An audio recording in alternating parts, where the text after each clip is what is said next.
যে বর্তমান প্রধানমন্ত্রী কিয়ার স্টারমার তিনি টিউলিপকে যথেষ্ট স্নেহ করেন, এটা প্রচলিত আছে। তো তিনি বলছিলেন টিউলিপকে যে টিউলিপের জন্য তার দরজা খোলা। অন্তর্বর্তী সরকারের প্রধান উপদেষ্টা তিনি এই মুহূর্তে যুক্তরাজ্যে অবস্থান করছেন।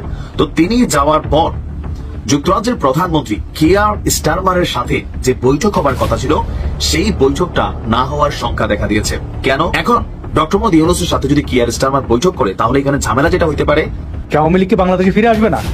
আর যদি ফিরে আসবে না আসে তাহলে কি আপনারা স্বৈরাচারী না? আপনারা তো ফ্যাসিস্ট, আপনারা একটা দলকে আসতে দেবেন না। আর আওয়ামী লীগ এই বাংলাদেশে জন্ম দিয়েছে, তারা আসবে আর না আসবে মানে কি? মানে কি তাদের কাছ থেকে অনুমতি নিয়ে আওয়ামী লীগ আসবে নাকি? আওয়ামী লীগ অবশ্যই বাংলাদেশে ফিরে আসবে এবং আওয়ামী লীগ অবশ্যই, আমি বিশ্বাস। সম্মানিত দর্শক, এই মাত্র পাওয়া কিছু গুরুত্বপূর্ণ আপডেট নিউজ নিয়ে আপনাদের মাঝে হাজির হয়েছি। যে ভিডিওগুলো সামাজিক যোগাযোগ মাধ্যমে ব্যাপকভাবে ভাইরাল হয়েছে, নেট দুনিয়া তোলপাড় সৃষ্টি করে দিয়েছেন। বর্তমানে রাজনৈতিক প্রেক্ষাপটের সর্বশেষ আপডেট যে ভিডিওগুলো সামাজিক যোগাযোগ মাধ্যমে ব্যাপকভাবে ভাইরাল হয়েছে, এই ভিডিওতে আপনারা দেখলে রীতিমতো চমকে যাবেন।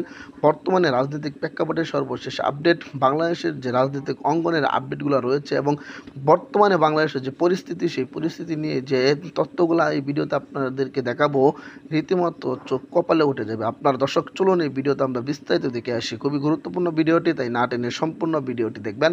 চ্যানেলে নতুন হয়ে থাকলে সাবস্ক্রাইব করে রাখবেন পরবর্তী ভিডিওর জন্য। একটি লাইক করে দেখতে থাকুন সম্পূর্ণ ভিডিওটি। তিনি যখন পদত্যাগ করলেন তার বিরুদ্ধে যুক্তরাজ্য সরকার একটা কমিটি গঠন করেছিল, কিন্তু সেই কমিটি ওই রকম বড় কোনো কিছু কিন্তু পায়নি। তারপরেও টিউলিপ সিদ্দিকী যখন পদত্যাগ করলেন তখন যুক্তরাজ্যের যে বর্তমান প্রধানমন্ত্রী কিয়ার স্টারমার তিনি টিউলিপকে যথেষ্ট স্নেহ করেন, এটা প্রচলিত আছে। তো তিনি বলছিলেন টিউলিপকে যে টিউলিপের জন্য তার দরজা খোলা।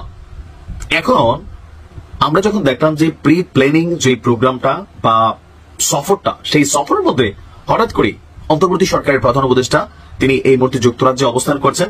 তো তিনি যাওয়ার পর যুক্তরাজ্যের প্রধানমন্ত্রী কিয়ার স্টারমারের সাথে যে বৈঠক হবার কথা ছিল সেই বৈঠকটা না হওয়ার শঙ্কা দেখা দিয়েছে। কেন? বৈঠকের সূচি এখনো চূড়ান্ত করা যায়নি। এতে করে সফররত প্রধান উপদেষ্টার সাথে স্টারমারের বৈঠক নিয়ে অনিশ্চয়তা দেখা গেছে। আর আমাদের প্রেস সচিব শফিক সাহেব তিনি আপনার এই তথ্য জানিয়েছেন। তিনি বলছেন যে কিয়ার স্টারমারের আমরা যেটা জানতে পারছি যে উনি সম্ভবত কানাডায় আছেন, এই মুহূর্তে কানাডা ভিজিট করছেন। আর উনি কবে আসবেন আমাদের প্রধান উপদেষ্টা থাকতে থাকতে সেটা এখনো শিওর না। তো তিনি কি কৌশলে আসলে কানাডা সফরে গেলেন? হঠাৎ করে ডক্টর মোহাম্মদ ইউনূসের পূর্ব নির্ধারিত একটা সফরের মধ্যে দিয়ে তিনি হঠাৎ করে কেন কানাডা সফরে গেলেন, এটা একটা প্রশ্ন। তবে এই বৈঠকটা না হওয়াতে বাংলাদেশের ক্ষতি কি হয়েছে আমি বুঝাই।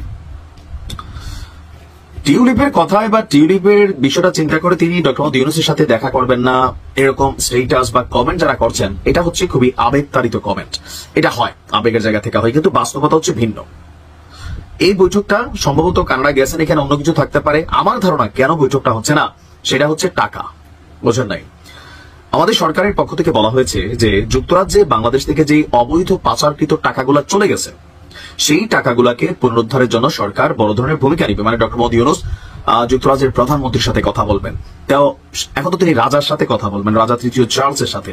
তো প্রশ্ন হচ্ছে চার্লসের সাথে কথা বলার পরে প্রধানমন্ত্রীর সাথে কি কথা বলা জরুরি আছে? আছে। যুক্তরাজ্যের রাজনীতিতে যিনি রাজা হন তিনি রাজনীতির বাহিরে থাকেন। রাজনীতি, রাষ্ট্র পরিচালনা এগুলো হচ্ছে প্রধানমন্ত্রী বা রাজনৈতিক দলগুলোর, কিন্তু রাজা যিনি আছেন তিনি সর্বজন শ্রদ্ধেয়, কিন্তু রাষ্ট্রীয় গুরুত্বপূর্ণ কোনো কাজে কোনো মন্তব্য, কোনো প্রভাব, হস্তক্ষেপ তিনি করেন না।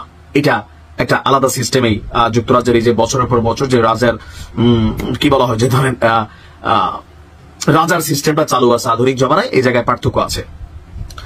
এখন স্টার কিয়ারমার তিনি যদি প্রধান উপদেষ্টার সাথে দেখা করতেন, আমরা যতদূর জানি আওয়ামী লীগের সাবেক ভূমিমন্ত্রী সাইফুজ্জামানের নাকি কয়েক বিলিয়ন ডলার বাংলাদেশ থেকে পাচার করছেন। তো এরকম আপনি যদি এখন দেখেন আওয়ামী লীগের অনেক নেতাকর্মী তাদেরকে সেখানে দেখা যাচ্ছে। আর যে পরিমাণ লুটপাটের খবর আমরা পত্রিকার মাধ্যমে পেয়েছি, ছোটখাটো এক একজন নেতা 2, 4, 10 কোটি, 50 কোটি, 100 কোটি টাকা লোন মানে টাকা মাইরা দিছে। আর এই ম্যাক্সিমাম টাকার গন্তব্য হচ্ছে কানাডা, যুক্তরাজ্য এবং মার্কিন যুক্তরাষ্ট্র। আর এই রাষ্ট্রগুলো আপনি আজকের দিনে দুবাইকেও দেখেন গোল্ডেন ভিসা দিচ্ছে, ট্রাম্পকে দেখেন গোল্ডেন ভিসা দিচ্ছে। টাকা আপনি কোথেকে আনছেন জরুরি না, তাদের দেশে টাকা ঢুকছে, আপনি বিনিয়োগ করবেন, আপনাকে ভিসা দিবে। তো এখন ডক্টর মোহাম্মদ ইউনূসের সাথে যদি কিয়ার স্টারমার বৈঠক করে তাহলে এখানে ঝামেলা যেটা হইতে পারে যে ডক্টর মোহাম্মদ ইউনূস তিনি তার জায়গা থেকে স্বাভাবিক তিনি বলবেন যে দেখো তোমার দেশে আমার যে টাকা ঢোকা আসছে এই একটা নাম লিস্ট হয়তো আছে, থাকতেই পারে সরকারের কাছে। তিনি যাতে সফরে যাচ্ছেন, আলোচনাতে টাকা উদ্ধারের একটা বিষয় আছে, তো সেই জায়গা থেকে তিনি প্রধানমন্ত্রীর কাছে এটা চাইতে পারেন, দাবি করতে পারেন। তো দুর্নীতিমুক্ত দেশ হিসাবে যুক্তরাজ্যের প্রধানমন্ত্রী হিসাবে স্টার কিয়ারমারকে অবশ্যই জবাব দিতে হবে অথবা একটা উত্তর দিতে হবে। তো বেটার হচ্ছে কি, prevention is better then cure, মানে সাক্ষাৎটা না করাই বেটার। সাক্ষাৎ করার পরে ডক্টর ইউনূস একটা ব্রিফিং করে বসলেন, অথবা গণমাধ্যমে বিষয়টা আসলো যে হ্যাঁ বাংলাদেশের 50 জনের 100 জনের তালিকা দিচ্ছে যুক্তরাজ্য সরকারকে, তো ওই টাকা টাকাগুলো তারা ফেরত চাইছে, এমনকি সরকার বলছে দিবে, যদি না দেয় ইজ্জতের ইস্যু, আর যদি দেয় নিজেদের দেশের বিনিয়োগের ইস্যু। তারা তো এত সাদা সাদা। রাষ্ট্রীয় নুরুল ইসলাম বুলবুল, ওনার এক বক্তব্যে রাজনীতির মাঠে আবারও আরেক টার্নিং পয়েন্ট। জামাত কি পোল্টি নিয়ে আনিল ডক্টর মোহাম্মদ ইউনূসের সাথে? পরিস্থিতি খারাপ দেখে এখন কি আস্তে আস্তে বিএনপির দিকে তারা ঝুঁকে যাচ্ছে? আপনি দেখেন যে ডক্টর মোহাম্মদ ইউনূসের এই সরকারটাকে মিনিমাম লেভেলে সাপোর্টিং এর জায়গায় যে দলটা সবচেয়ে বড় ভূমিকা রাখছে সেটা হচ্ছে জামাত ইসলাম। কেউ কেউ বলে থাকেন এনসিপি, তাদেরই সি টিম, মূল টিম হচ্ছে জামাত ইসলাম।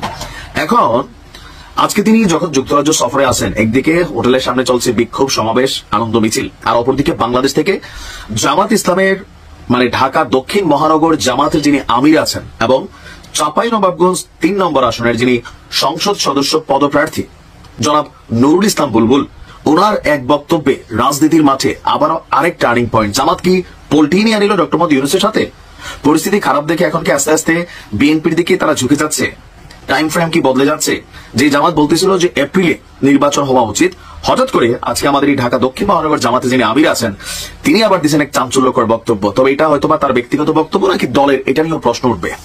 তিনি বলছেন যে অচল অবস্থা থেকে সচল অবস্থায় নিয়ে যাওয়ার জন্য যে সময়টুকু দরকার তা পূরণ করে দ্রুত সময়ের মধ্যে নিয়মতান্ত্রিক গণতান্ত্রিক সরকারের হাতে রাষ্ট্রের ক্ষমতা তুলে দেওয়া দরকার। আপনি শব্দগুলো আবারও বোঝেন। অচল মানে অনির্বাচিত সরকারের লম্বা সময় ধরে থাকা উচিত নয়, যেটা বরাবর বিএনপি বলছে, বাংলাদেশের বিভিন্ন বাহিনীগুলো বলছে, সুশীলরা বলছেন, জনগণের বড় একটা অংশ বলছেন অনির্বাচিত সরকারের হাতে ক্ষমতা দীর্ঘস্থায়ী করা উচিত নয়। কারণ এই অনির্বাচিত সরকার অনেকটা ফেইলিউর হয়েছে যারা তাদের সাপোর্টার ছিলেন, বিশেষ করে তাজ হাসমি, সাংবাদিক ইলিয়াস আর অনেকেই। জামাত ইসলামের আজকের এই টোনটা আপনি দেখেন। চাঁপাইনবাবগঞ্জ শহরের একটি রেস্টুরেন্টে ঈদ উপলক্ষে সাংবাদিকদের সাথে শুভেচ্ছা বিনিময় করেন। তখন তিনি বলছেন যে সরকার এপ্রিলে নির্বাচন দেওয়ার কথা বলেছেন, কিন্তু সুষ্ঠু নির্বাচনের জন্য লেভেল প্লেইং ফিল্ড সৃষ্টি করা প্রয়োজন। লেভেল প্লেইং ফিল্ড তৈরি না হলে নির্বাচন প্রশ্নবিদ্ধ হতে পারে। নির্বাচনী কাজ জামায়াতের নিয়মিত কাজের অংশ। তারপর হচ্ছে নির্বাচনের তারিখ ঘোষণার সঙ্গে এর কোনো সম্পর্ক নেই, নির্বাচনের সাথে জামাতের প্রস্তুতি আছে। তবে অনির্বাচিত এই সরকারের দীর্ঘ সময় ধরে ক্ষমতা ধরে রাখা উচিত নয়। দ্রুত সময়ের মধ্যে গণতান্ত্রিক পদ্ধতিতে রাষ্ট্রকে একটা রাজনৈতিক দলের কাছে বা গণতান্ত্রিক সরকারের কাছে হস্তান্তর করা। এখন জামাত নেতার এই বক্তব্যের কমেন্টে আমি দেখছি যে মানে বিএনপি নেতাকর্মীরা আবার জামাতের নেতাকর্মীরাও টুকটাক ধুমধাম কমেন্ট করছেন। কেউ বলছেন যে জামাতের এক একজন এক এক কথা বলে, সিচুয়েশন বুঝে রং বদলায়। কেউ বলছেন যে না, জামাতও এই মুহূর্তে নির্বাচন করলে ক্ষমতায় যাওয়ার জন্য প্রস্তুত। কেউ বলছেন যে এই মুহূর্তে নির্বাচন করলে জামাত কয়টা সিট পাবে, 50টা সিটও পাবে না। সো তারা কেন নির্বাচন নিয়ে লাফালাফি করতেছে, তাদের তো সময় কালক্ষেপণ করা দরকার। কেউ কেউ বলতেছেন যে না, উনি ঠিকই বলছেন। সফর যদি রাষ্ট্রীয় সফর হয়েই থাকে তাহলে ব্রিটিশ প্রধানমন্ত্রীর সাথে দেখা হওয়ার সম্ভাবনা এখনো 50-50 কেন? ব্রিটিশ প্রধানমন্ত্রী কি জানতো না ডক্টর ইউনূস লন্ডন যাচ্ছে? ডক্টর ইউনূসের জন্য নাকি পৃথিবীর অনেক জায়গায় মানুষ অপেক্ষা করে, সিরিয়াল ধরে থাকে, লাইন ধরে থাকে। তাহলে ডক্টর ইউনূস কেন সিরিয়ালের মতো দাঁড়াইয়ে আছে এখন? উল্টা ডক্টর ইউনূসের জন্য সিরিয়াল ধরার কথা না লন্ডনের প্রধানমন্ত্রী। এই সকল মজার চলে অনেক কথা বলা যায়, বাস্তবতা অনেক ভিন্ন।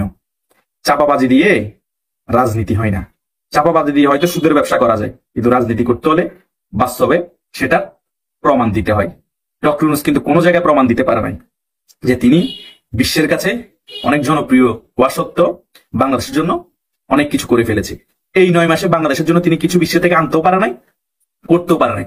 বরং ডক্টর ইউনূস সরকারের নাম বিক্রি করে, ডক্টর ইউনূসের নাম বিক্রি করে এই কথিত চুনোপুটি সমন্বয়করা দেশের টাকা পাচার করেছে, দেশে লুটপাট করেছে, দেশে মব ভায়োলেন্স করেছে, এখনো তা চলমান। এই সকল অবৈধ টাকা যাতে তাদের গায়ে না আসে, কালিমালাপন না হয় তাদের নামের উপর, সে কারণে তারা এখন একটা দল খুলে, কিংস পার্টি খুলে এখন জনগণের অনুদান চাচ্ছে। তারা নাম্বার দিয়ে দিয়েছে, ব্যাংক অ্যাকাউন্ট, বিকাশ নাম্বার। জনগণের টাকায় নাকি তাদের দল চলবে। 9 মাস জনগণের টাকা লুটপাট করে হাজার হাজার কোটি টাকার মালিক হয়ে গিয়েছে, এখন আসছে অনুদান নিতে। জনগণের টাকায় তাদের দল চলবে। জনগণ তো মাসে 1 লাখ টাকা দিবে না, কিন্তু তারা ভালো করেই জানে জাস্ট যখন প্রশ্ন আসবে তখন তারা বলবে আমরা জনগণের টাকায় দল চালাচ্ছি, তাদের আর হাজার কোটি টাকার প্রশ্ন আসবে না। এটাই হচ্ছে তাদের ম্যাজিক, এটাই হচ্ছে তাদের গুরু ডক্টর ইউনূসের ম্যাজিক। এখন যেটাই রাষ্ট্রীয় সফরের জন্য যায় বা এখন ব্রিটিশ প্রধানমন্ত্রীর সাথে রাষ্ট্রীয় সফরে দেখা করার জন্য গিয়েছে, সেটাও এখন কনফার্ম না বৈঠক বসবে নাকি বসবে না ব্রিটিশ প্রধানমন্ত্রী। এখন তার মেইন এখন এজেন্ডা এটাই, কোন রকমে তো কারোর সাথে বৈঠক বসতেই হবে, ঘুরে ফিরে ওই তারেক জিয়ার সাথে সেই বৈঠক শেষ করে বাংলাদেশে আসবে, তাছাড়া আর উপায় দেখতেছি না। এটাই হচ্ছে তোমাদের ডক্টর ইউনূস ম্যাজিশিয়ান। তোমরাই এবার চিন্তা করো, হাসবা নাকি কান্না। সম্মানিত দর্শক, আশা করি সকলে পুরো ভিডিওটি দেখলেন। এই ভিডিও সম্পর্কে অবশ্যই আপনাদের মতামত ভিডিওর কমেন্ট বক্সে লিখে জানাবেন। দর্শক, ইতিমধ্যে কিন্তু আপনারা ভিডিওর মাধ্যমে দেখেছেন বর্তমানে বাংলাদেশের যে পরিস্থিতি এবং বাংলাদেশের যে সর্বশেষ আপডেট নিউজ, যে ভিডিওগুলো সামাজিক যোগাযোগ মাধ্যমে ভাইরাল হয়েছে, নেট দুনিয়া তুলপাড় সৃষ্টি করে দিয়েছেন। নেট দুনিয়ায় ঝড়ের গতিতে ভাইরাল হচ্ছে, ভাইরাল টপিকগুলো এই ভিডিওর মাধ্যমে কিন্তু আপনারা দেখতে পেরেছেন। দর্শক, অবশ্যই এই ভিডিওর মাধ্যমে যে তথ্যগুলো দেখলেন এবং জানলেন সেই সম্পর্কে আপনাদের ব্যক্তিগত মতামত ভিডিওর কমেন্ট বক্সে লিখে জানাবেন। দর্শক, এই ধরনের ভিডিওগুলো সবার আগে পেতে অবশ্যই চ্যানেলটিকে সাবস্ক্রাইব করে পাশে থাকা বেল বাটনটি অন করে রাখবেন পরবর্তী আপডেটগুলো সবার আগে পাওয়ার জন্য। আজকের মতো ভিডিওটা এখানে শেষ করলাম, দেখা হচ্ছে পরবর্তী ভিডিওতে। ভালো থাকবেন, সুস্থ থাকবেন। আসসালামু আলাইকুম রহমতুল্লাহ।